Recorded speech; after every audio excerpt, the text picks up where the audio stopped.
Good morning. Pleased to be here. When David Stevens asked me to do this, I said, I'm going to come over and we're going to talk about it a little bit because I want to really get a little better sense of what you want me to talk about. Because I'm not sold on the question mark, and I'm not really sold on the question itself. We've got the pleasure of working with a lot of really bright scientists and engineers across the universities. And I think if there's one thing I've learned from talking with a lot of our scientific community, it's that it's all about asking the right question. And so I'm not sure what the right question is. I think this is a good question for us to start with, and I really enjoyed Ken's remarks. Ken, thanks really for being here because it does help to set some things straight. I said to Ken before we got started this morning, I said, I hope that we're going to have a little bit of point-counterpoint. I hope you say some things that I maybe can disagree with because that'll make it a lot more interesting for our audience. But I think I agree with 99.9% of it. And I think at the end of the day, when I'm done with my remarks, you're going to see that Ken and I are going to probably be in the same place. I might have a little bit different way of getting there because what David and I agreed that maybe I could do is provide some perspective, a little bit of history. What I'd like to do is kind of walk you around the neighborhood a little bit. I find after some tough days, sometimes it's nice to come home and just take a walk around the neighborhood. It kind of calms things down. It helps you put a lot of things in perspective. It lets you take some time to think about where you've been, what's bugging you, where you might want to go. And when you get home, it's usually a lot more clear as to what we need to do. So that's what we're going to do. We're going to take a little walk around Georgia's biotech neighborhood, and it might take a little bit of time, but I think you'll enjoy it. I think there's a few people here old enough to remember a great new wave philosopher of the 1980s, a fellow named David Byrne. Who knows the band? Oh, come on. Talking Heads, please. David wrote a pretty cool song one time called Once in a Lifetime. And one of the lines you might remember is, and you may ask yourself, well, how did we get here? And I'm not going to ask that question of myself this morning or of any one of you, but it's a question that we can ask about the industry, and it's a little bit of play on the question that David put forward for us. How did we get here? It's a question that helps us take stock of where we've been so we can appreciate what we have today and where we can go tomorrow. Ken really helped us consider the larger context of biotech around the nation and the world and where it's going and where it's been, and that can help us think about where Georgia is and put a lot of that in perspective. But nonetheless, as we look at Georgia, we do see a question mark. So even the title, as I said, Georgia as a biotechnology capital, question mark, that kind of says a lot about the challenge of what we've got to do. I think for the majority of us here today, we would agree that Georgia has not fully arrived as a capital. And as I said, maybe that's not even the right thing to be shooting at. But I think we're on the road to a greater status. I think Ken had a couple of points in there that we do get recognized from time to time for things that are going on in Georgia, and we're headed in the right direction. And that's more than some other states can say. So let me talk about why I think that and what I think it's going to take for us to reach our destination. A good place to start is right here, right now, today. We've got a very strong foundation in biotechnology. Ken pointed to a lot of this. I think our statistics are fairly the same. We're ranked number 14 in biorelated occupations by EMSI, an econometric modeling organization. We're, I think, in the top quartile in the number of biotech companies.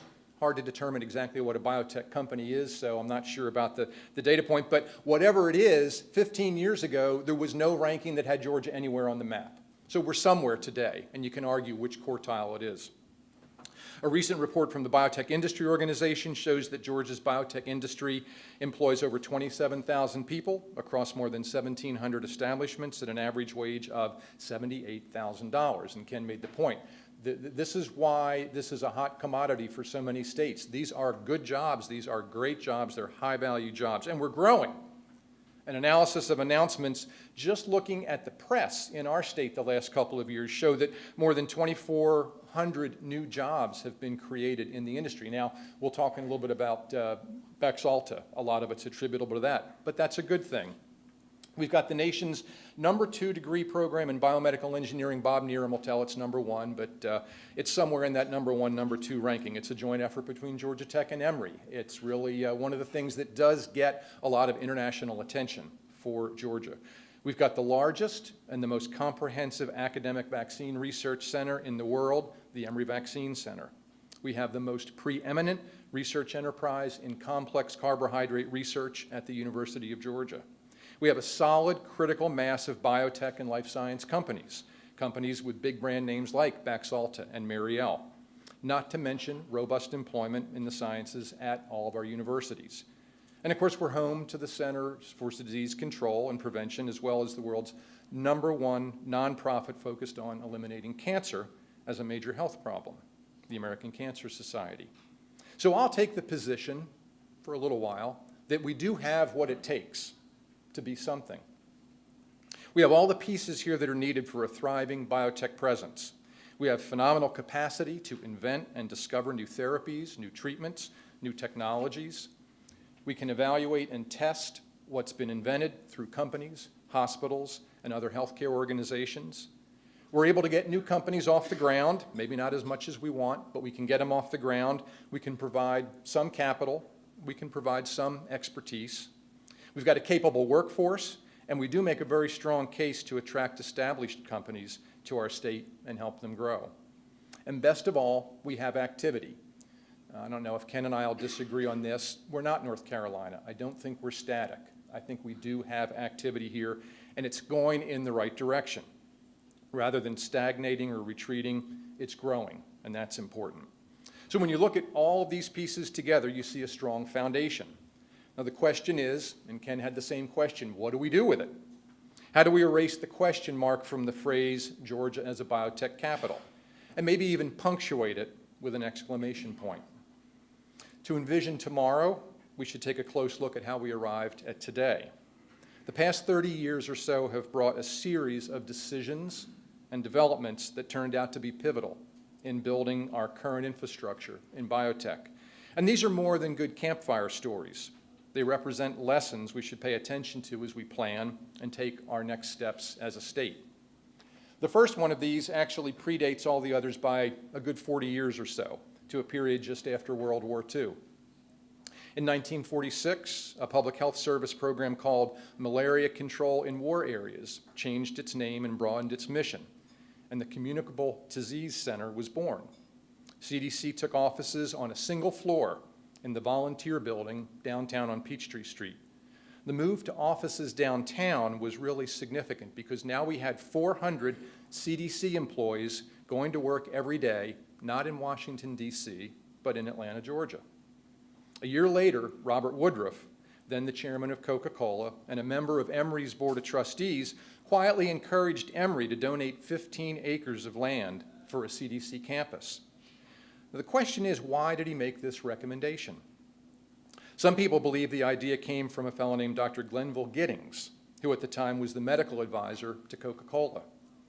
Giddings had organized teams to conduct malaria surveys in the preceding years, so he had a pretty good up-close look at the federal government's work in this area. Interestingly, Dr. Giddings was also the son-in-law of Preston Arkwright, who at the time was the president of the Georgia Power Company. Georgia Power, of course, was concerned about malaria wherever a stream was dammed and a lake constructed for the production of power. And Woodruff had become interested in malaria when he found the disease widespread at Itchaway Plantation, his hunting preserve in South Georgia. So Woodruff got Emory to donate this land. Only technically they didn't donate it. The university charged the federal government $10 for the purchase. A number of CDC employees actually contributed a dime each to pick up the tab. It was a gesture that signified the beginning of a strong relationship between CDC and Atlanta and Emory. The next year, the U.S. Surgeon General came to Georgia to accept the property presented by Emory. He promised that the world's greatest center of communicable disease research and control would be built. It would be, quote, a health institution of real credit and service to the nation. That would take some time. During the Truman administration, a budget freeze prevented new construction. A few years into the Eisenhower administration, the vice president of Emory, Beaufort Jones, called the CDC chief and asked why no buildings had been constructed on the land. Dr. Bauer said, we still can't get anything approved through the Bureau of Budgets. So enter Robert Woodruff again. He called President Eisenhower, who'd often hunted at Woodruff's Itchaway Plantation, so they were good friends. As the story goes, the president was golfing when he took Woodruff's call. Woodruff asked him if he had a pencil and paper handy. Then he asked, why hadn't the government built a central building for CDC at Emory? Eisenhower said, quote, send me a note. Woodruff replied, I'm not sending you a note. I asked you if you had a pencil and paper. The next year, an appropriation was in hand and construction followed. What if Woodruff hadn't listened to Dr. Giddings? What if he hadn't been persistent and not taken the time to call the president? We might not have CDC today. We might not have it in Georgia. Of course, CDC is not just a biotech organization. It evolved into our nation's public health agency. There's no disputing that it's the premier science and health organization in the world. And its headquarters in Georgia gives our state name recognition and credibility. It also serves as a magnet for attracting other scientists and building collaboration in a number of health areas. Now, that was a defining moment in Georgia's bioscience past. Now, fast forward to the 1980s and 1990s. In here was a 10-year period that brought not one, but 3 big developments in university-related biotech research for Georgia. All 3 of these continue to pay big dividends for us today. The first of these surfaced from a moment of serendipity in 1984.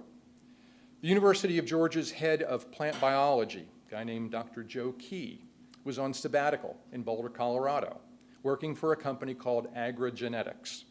He was having brunch with Alan Darville and Peter Albersheim, both at the University of Colorado, who together had a large research team in the science of carbohydrates. Alan and Peter related that they wanted to grow the program at the university. They weren't happy with the pace of progress. They felt stuck, so they decided to look for a new scientific home. On their list was Cornell in New York and Scripps in California. But Joe told them to consider Athens, Georgia, and UGA.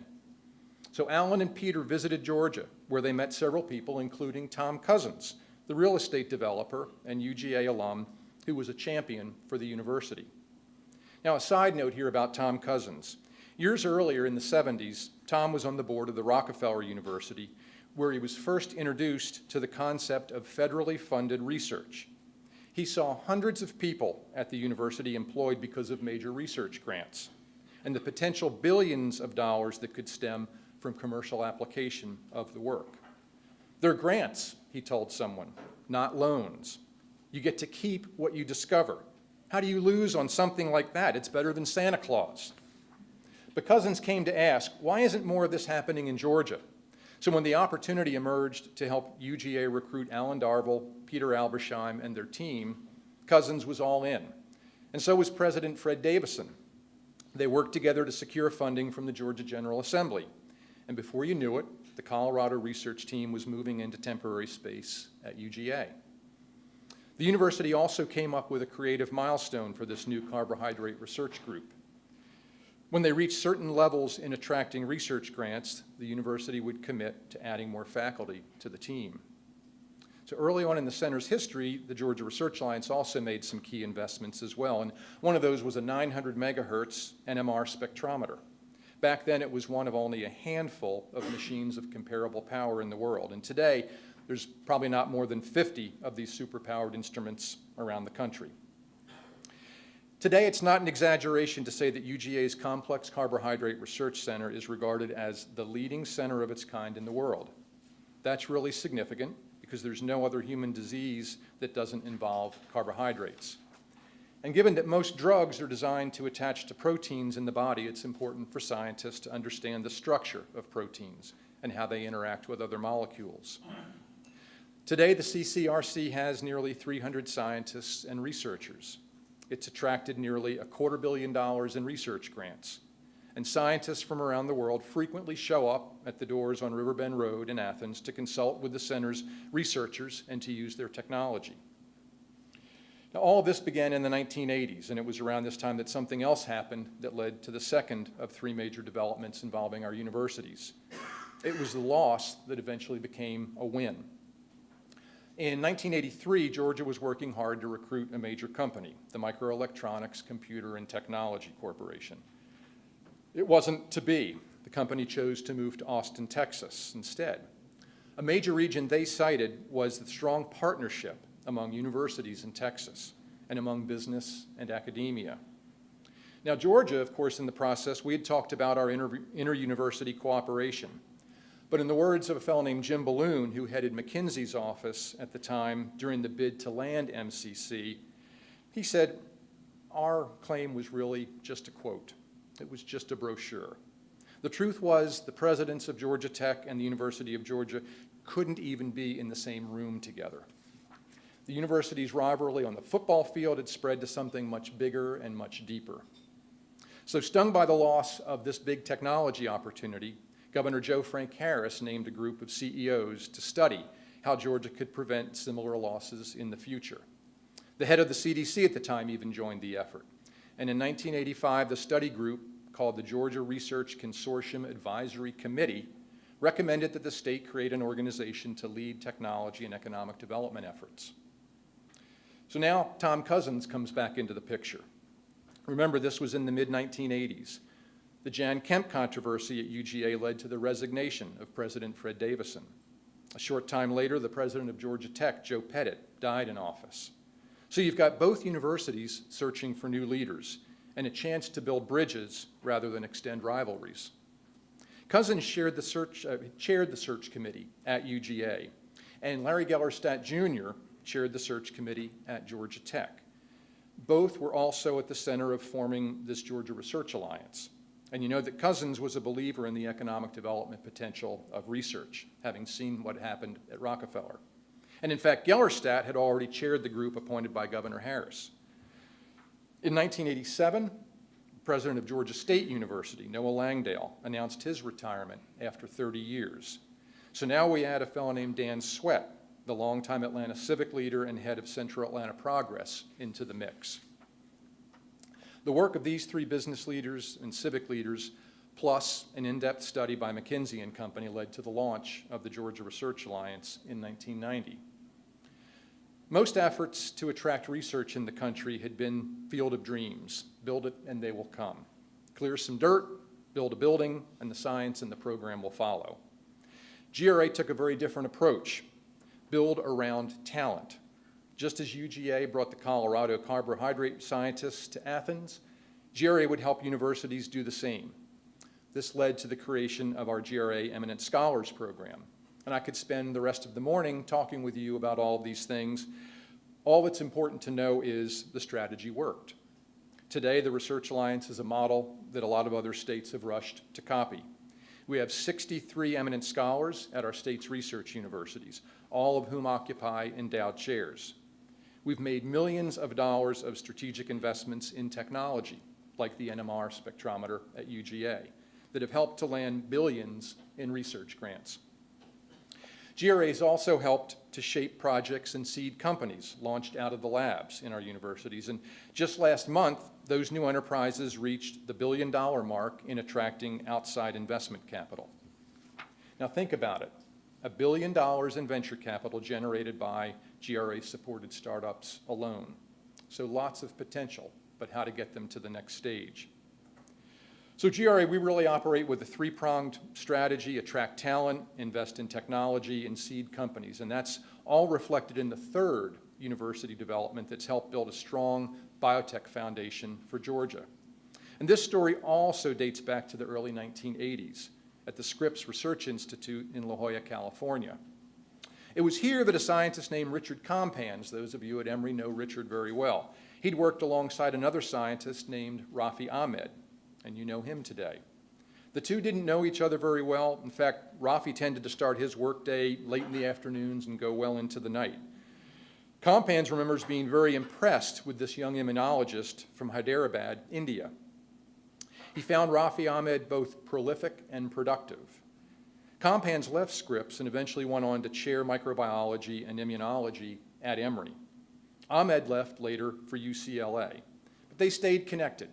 Both worked together on an NIH study section for 3 years, reviewing grant proposals and helping to shape the agency's research agenda in immunology.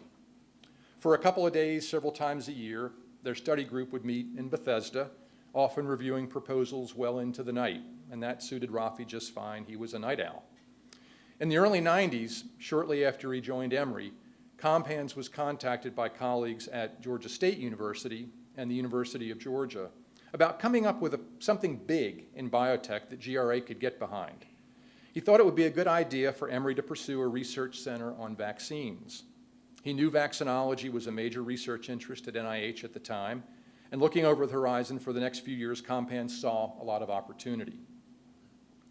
The problem was Compans didn't have the budget to attract a world-class faculty member or build a center, so it made sense for him to get GRA involved. We responded with a $10 million commitment to help recruit a leading researcher and build out space to start the center.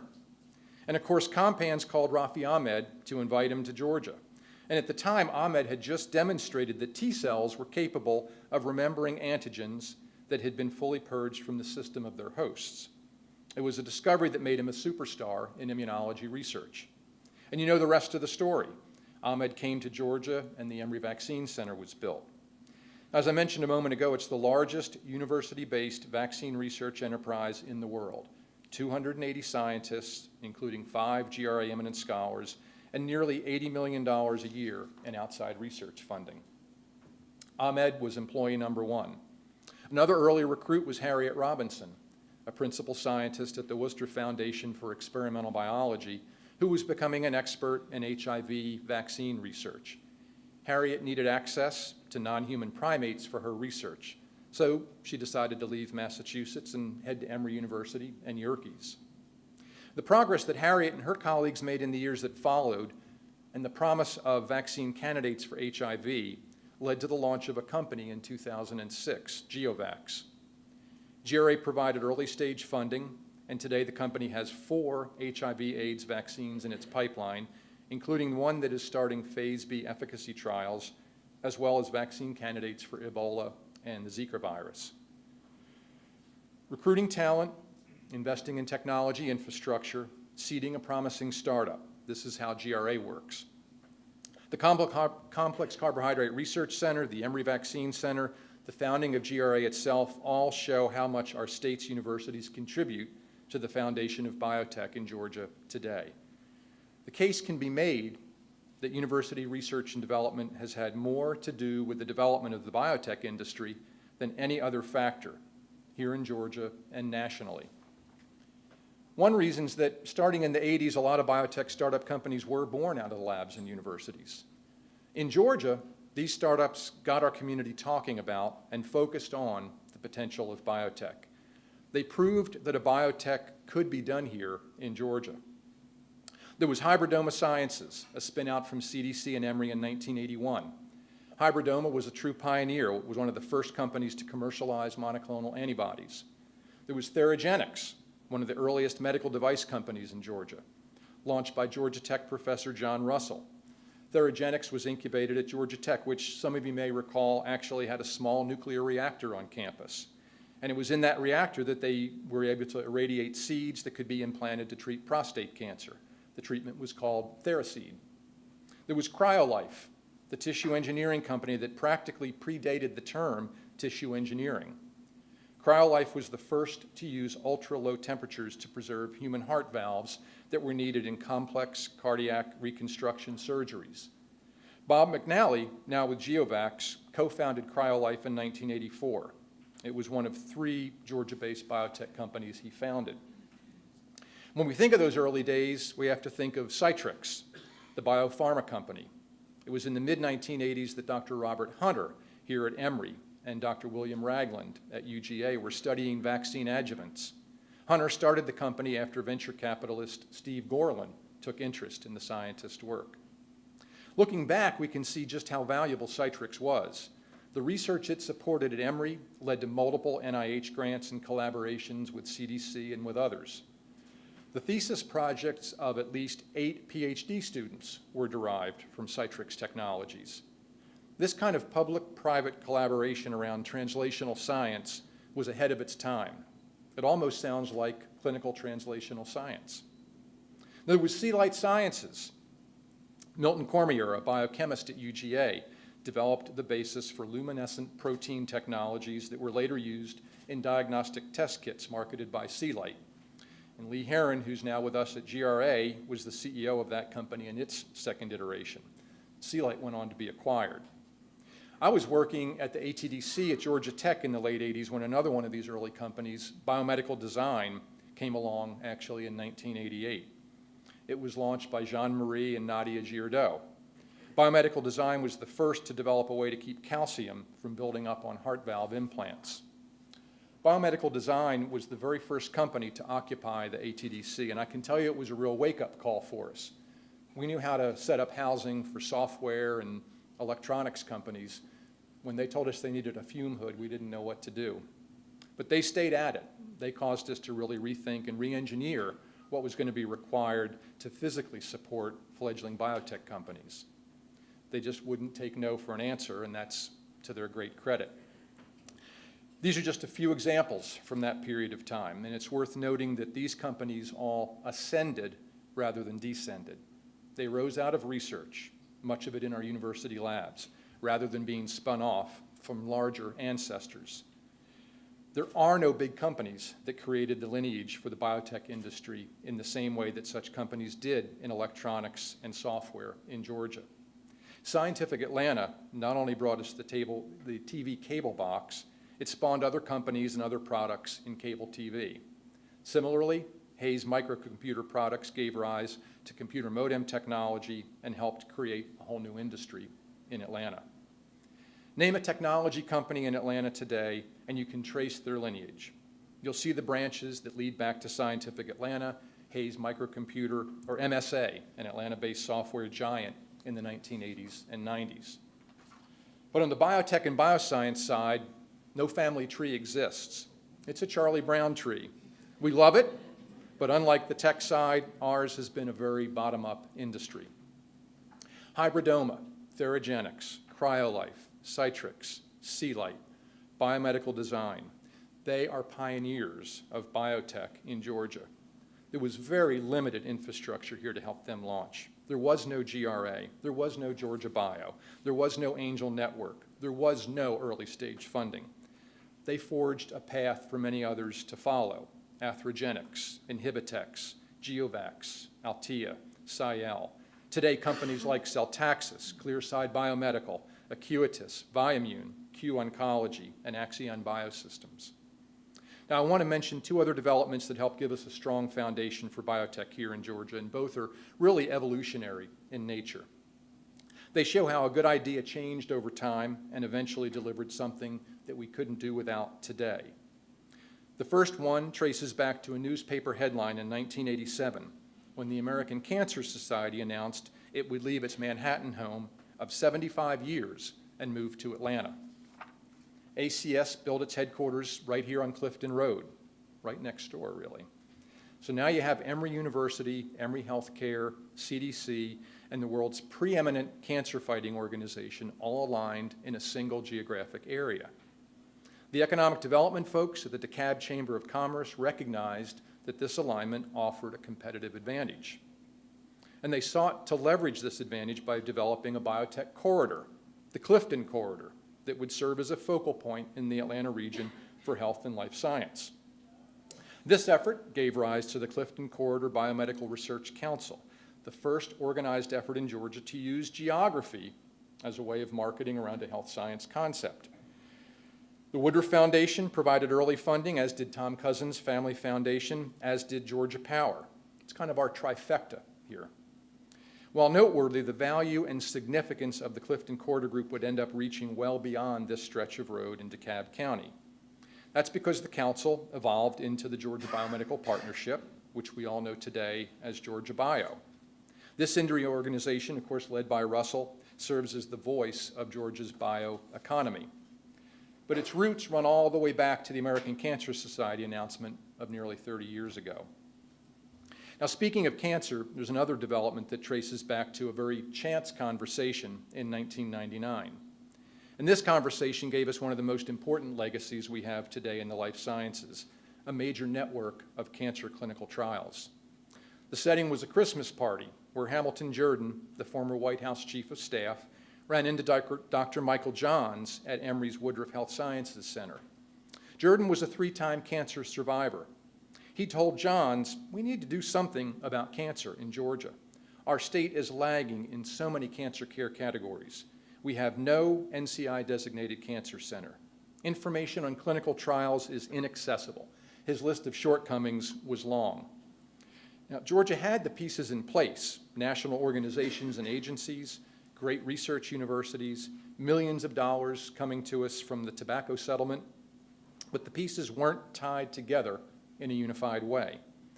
So Hamilton Jordan and Mike Johns put together a little PowerPoint presentation that they titled Georgia's Cancer Initiative, and they went to see Governor Roy Barnes. That eventually led to a 10-year program to strengthen cancer prevention, research, and treatment in our state, the Georgia Cancer Coalition.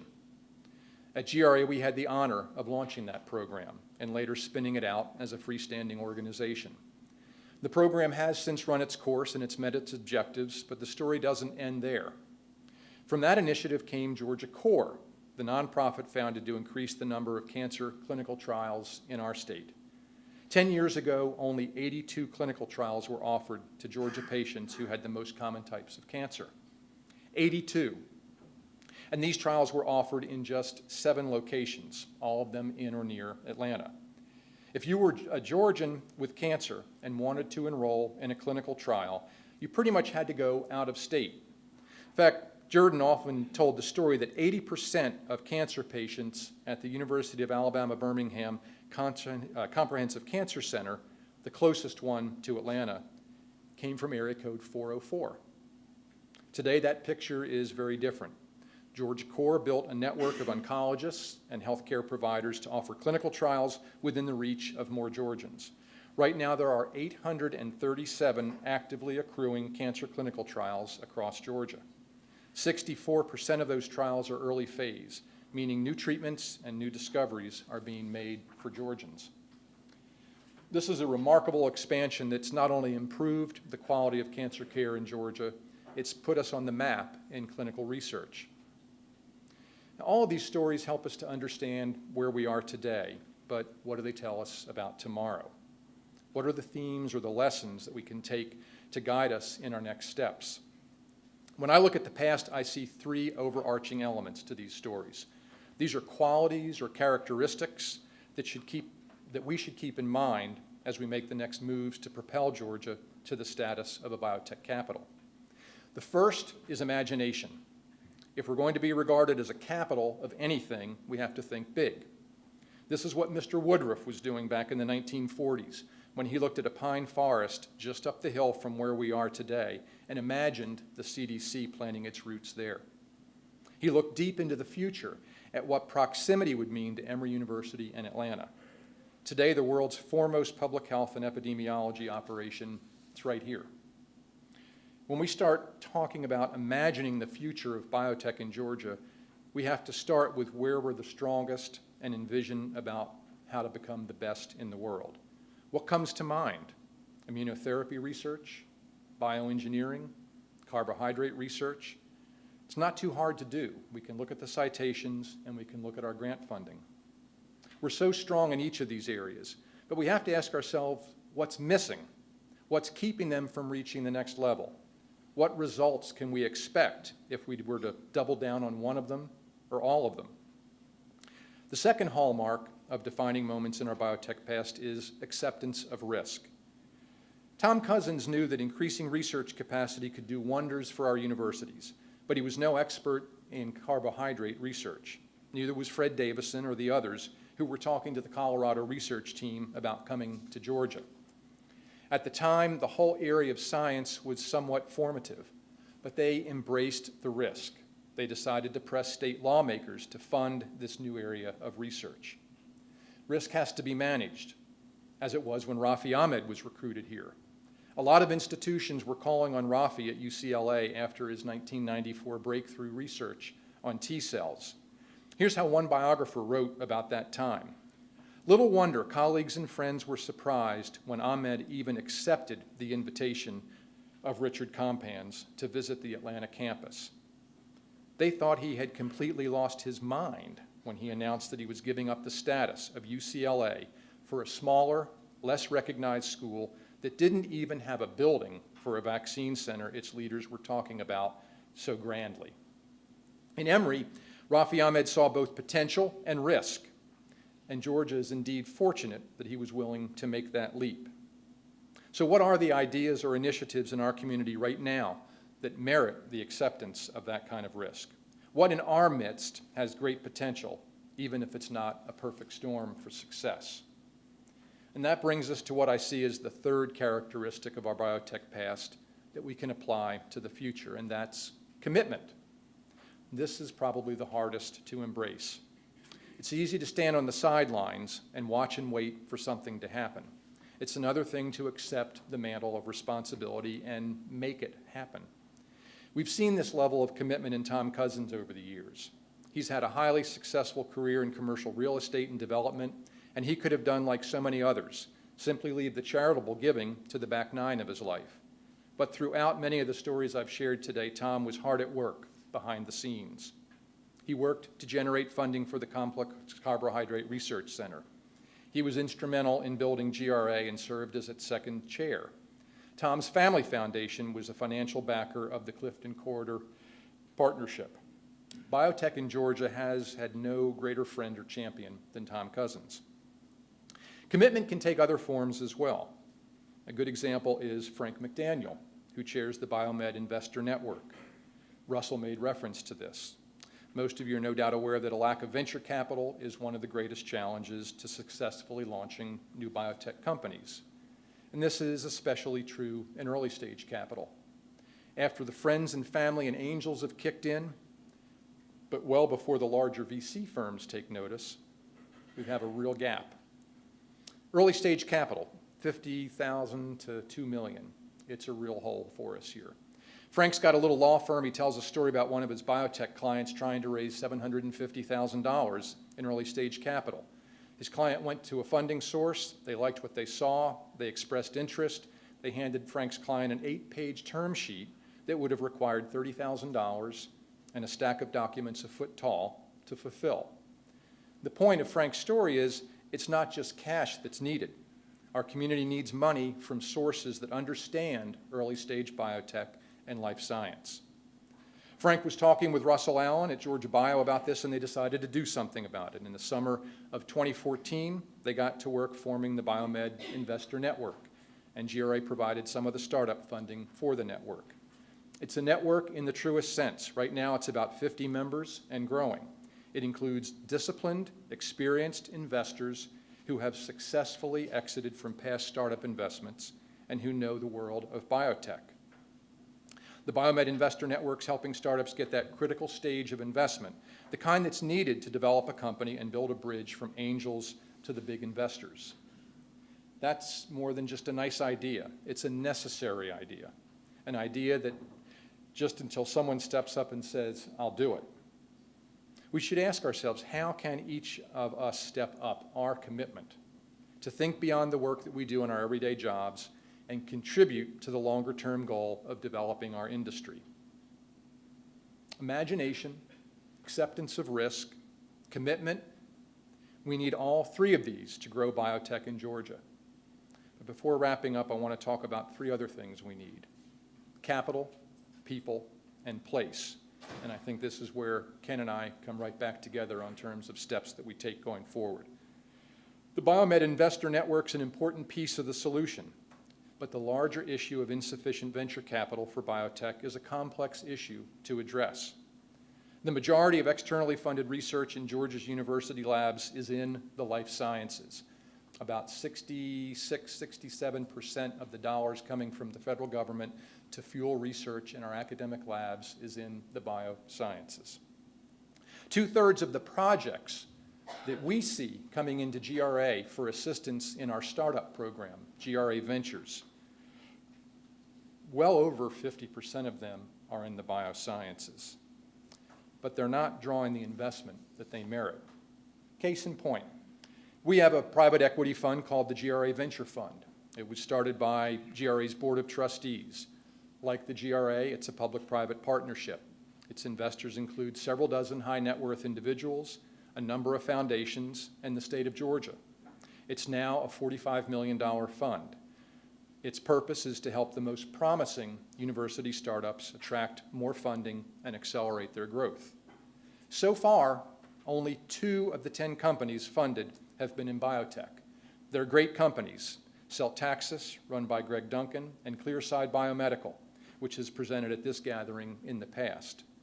But something's not right when 2/3 of our university startups are life sciences companies, yet these same kinds of companies are drawing less than 1/3 of outside venture capital investment.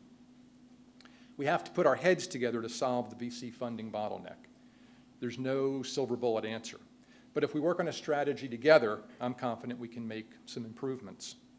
Now, related to this is people, and that means getting the management talent that we need to run our young biotech companies. Tom O'Brien, who heads up Axion Biosystems, is a great example. Tom was visiting from St. Louis a few years back. He was attending homecoming at Georgia Tech when he ran into Lee Heron in the lobby of the Georgia Tech Conference Center. Lee, as you know, heads up GRA Ventures at GRA. Lee said to Tom, look, you need to come down to Atlanta and look at some of the companies that are coming out of our universities and pick one to run. Tom did just that. He had some experience in the medical side of business, but not in biotech. But he's an astute businessman. He spotted a great opportunity in Axion, which was based on technology at Georgia Tech. It's technology to test multiple drug compounds on human cells. And today, Axion's becoming a biotech success story in Georgia. And Tom's a major reason why. As Tom says, it's the most rewarding job of my career. We need more Tom O'Briens in our ranks. Tom himself points out there's a lot of talented executives in Atlanta who may not know biotech very well, but they do know how to build infrastructure of a company. They're the business counterbalance to the scientific and technical experts. We would do well to entice some of these people to leave their executive ranks and set off on the adventure of growing a biotech company. And then finally, there's place.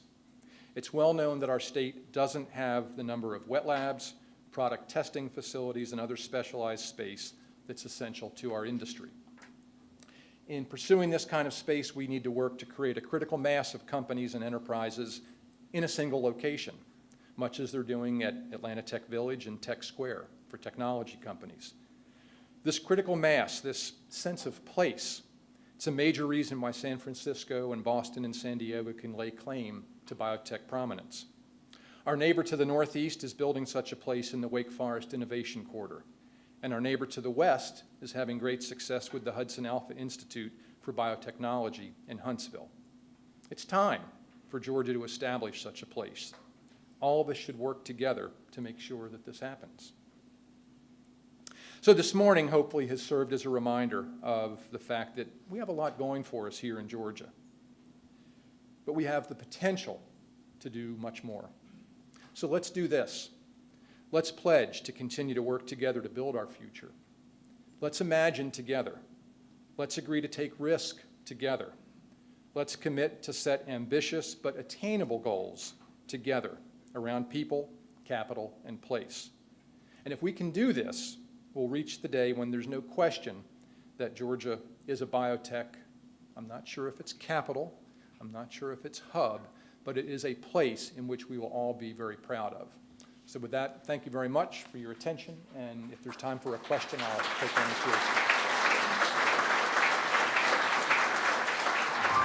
or two.